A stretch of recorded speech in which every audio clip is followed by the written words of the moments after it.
waxaa magaalada Minneapolis ee gobolka Minnesota ee dalka Mareykanka lagu qabtay kulan lagu dalbanayo in madaxweynihii hore ee dowlad deegaanka Soomaalida Ethiopia Cabdi Maxamuud Cumar iyo maxaabiis kale oo ku jira xabsiyada Ethiopia ay helaan cadaalad.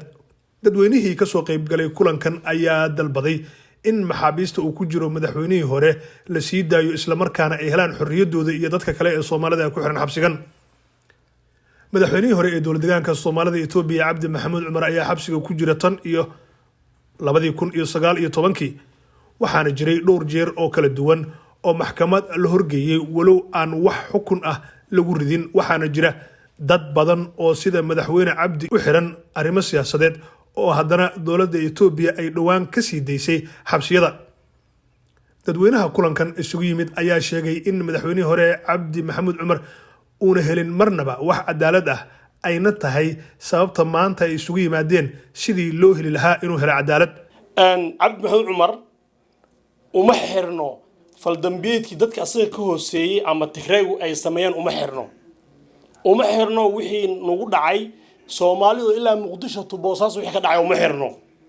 wuxuu u xiran yahay waxba la booyo waxba la dilay bal dadkeeni la xasuuqay July 4 dad baa dhintay reesaar wali kama hadlin Ethiopia wali kama hadlin dadkii xasuuqa geystay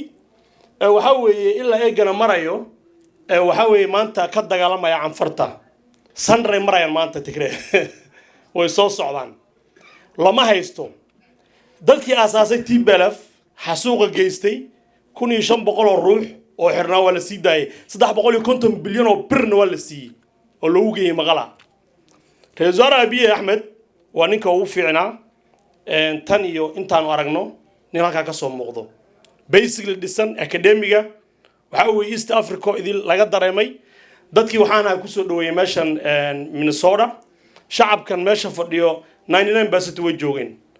Cabdi Maxamuud Cumar wuxuu la dhisay systemka maanta uu ku nool yahay asaga na bari anaga Abiy ma naqaan asaga jijiyo ku soo dhaweeyay. Cabdi Maxamuud Cumar hadduu dagaalami lahaa oo dagaalami lahaa وحرية وحندي كرنا متقناي وحبو كعقب قاتي لكن أصلاً دجالمين وليبا نوجو دردارن كيس قدام بيها إثيوبيا عندنا الهادو كحرية وحن طلبنا هنا أن عطسنا هنا سئادة رئيس الوزراء إن يدد كلا شقية أجوهر هي كلا أو مدحض الصف فضل على كتيرتاه سومالي متشة صار عام إن لسيدايو محابيستاس سياسة أو حرر ugu horeeya madaxweynihii hore Cabdi Maxamuud Cumar iyo rag kale la xiran yaan aad u dalbanaynaa waa saasayna waxay u tahay takoor sida bayaanka meesha laga akhriyaa ka dhageysanayseen su'aal baa bayaanka ku qoran ra'iisul wasaaraha inuu nooga soo jawaabo Soomaalidu kamid ma aha miyaa wadanka waa kamid waa qowmiyadaha ugu badan bay yaan kamid nahay wadankana waxbaan ka leenahay qofna yaani loogaba daba fadhinayo oo marti ma aha ninkii Soomaalida inay marti yihiin wadanka u maleeyana kulli cadaalad darrad buu ka shaqeeyaa cadaalad darradana meel lama gaadho inaad arrintan ka hadashaan bari ceeb bay idinku tahay ceeb bay nagu tahay haddaan Soomaali nahay waa arrin inaga ceeb inagu ah inaad arrintaas maartay wax ka qabataan oo ka dhididaan baa la rabay markii la soo daayay maxaabiistii kale maxaabiistii Soomaalida Cabdi Maxamuud Cumar ugu horeeyo iyo intii kale kolkii la reebay waxaad noqoteen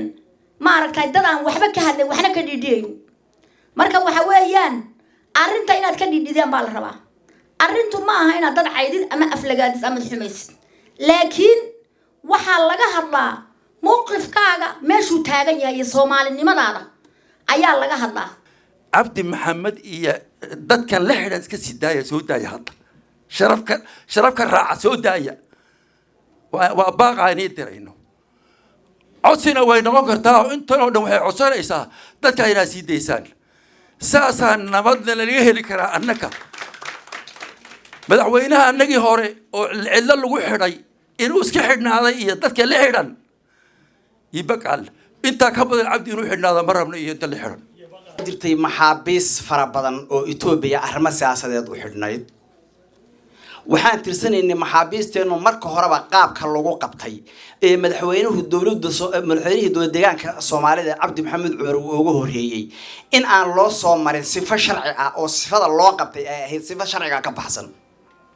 oo dastuurka Itoobiya uusan ogolayn qowmiyad intii loo yimaado oo madaxweyne uu baarlamaan doortay la qabto in la iska xidho. Cabdi Maxamed Cumar wuxuu ku dhashay iyo dhalinyaradan maanta aad meesha ku haysato wuxuu ku dhashay Itoobiya wuxuu ku koray Itoobiya wuxuu wax ku bartay Itoobiya wuxuu ku guursaday Itoobiya wuxuu ku dhalayna Itoobiya Itoobiya waa ninka nagu yiri sida kiniinka u liqa Itoobiyaan inaad tihiin run ah. isku soo wada duuba waxaa jira dad badan oo ka soo jeeda dowlad deegaanka Soomaalida Itoobiya oo aaminsan in uusan helin cadaalad dadka iyagoo ku xiran ee Soomaalida ah xabsiyada dalka Itoobiya waxaanay ka codsadeen dowladda Itoobiya ugu horeeyo ra'iisul wasaaraha dalka Itoobiya Abiy Ahmed iyo mas'uuliyiinta Itoobiya inay sii daayaan dadka Soomaalida iyagoo sheegay inay la mid yihiin dadkii kale ee dhinaca siyaasadda u xirnaa. Awil Nuur Shire, Somali Cable, magaalada Minneapolis.